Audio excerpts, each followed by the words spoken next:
ما کانا ابراہیم یہودین، ہم تمہیں علم کی بات بتائیں،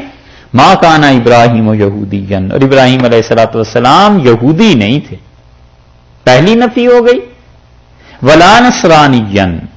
اور ابراہیم علیہ السلام نصرانی بھی نہیں تھے، دو باتیں، ولیکن کانا، اور وہ تھے حنیفن، یکسو، ان دونوں چیزوں سے ہٹے ہوئے۔ اگر اب تم یہ کہتے ہو کہ وہ یہودی تھے اور عیسائی تھے،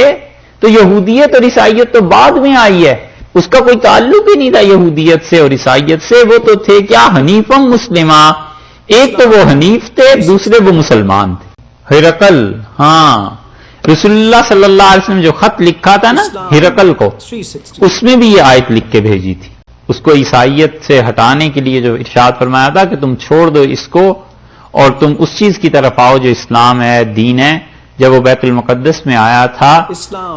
ہوئی تھی جنگ ایرانیوں کی اور رومیوں کی، عیسائیوں کی، تو عیسائیوں کو جب غلبہ ملا ہے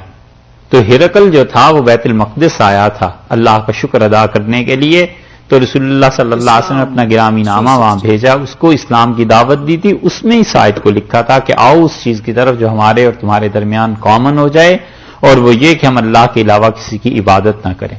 اور یہ سارا لکھنے کے بعد لکھا تھا، اس میں تحریر فرمایا تھا کہ اگر تم نہیں مانو گے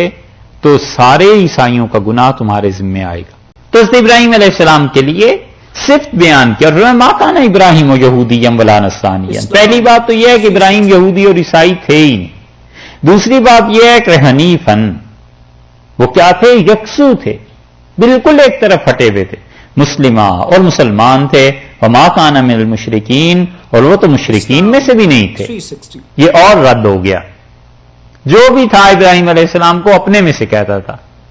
یہ جو مشرکین مکہ تھے یہ کہتے تھے حضرت کا دین یہی تھا، عیسائی کہتے تھے حضرت کا دین یہ، اور یہودی، اللہ نے فرمایا اچھا ان تینوں میں سے اس کا کسی سے تعلق نہیں تھا، وہ تو سیدھا سادہ مسلمان تھا، یکسو سیدھا سادہ مسلمان، ٹھیٹھ اردو میں ترجمہ اگر کریں تو یہ بنے گا، ایک طرف کو ہوا ہوا تھا، اس نے نہ شرک کیا، نہ کفر کیا، نہ جوا، نہ ان چیزوں کی دعوت دی، جو کچھ تم سب کے سب کہتے ہو جھوٹ، اور صحیح علم یہ ہے کہ ولیکن کان حنیفا مسلما، وہ تو یکسو تھے اور مسلمان۔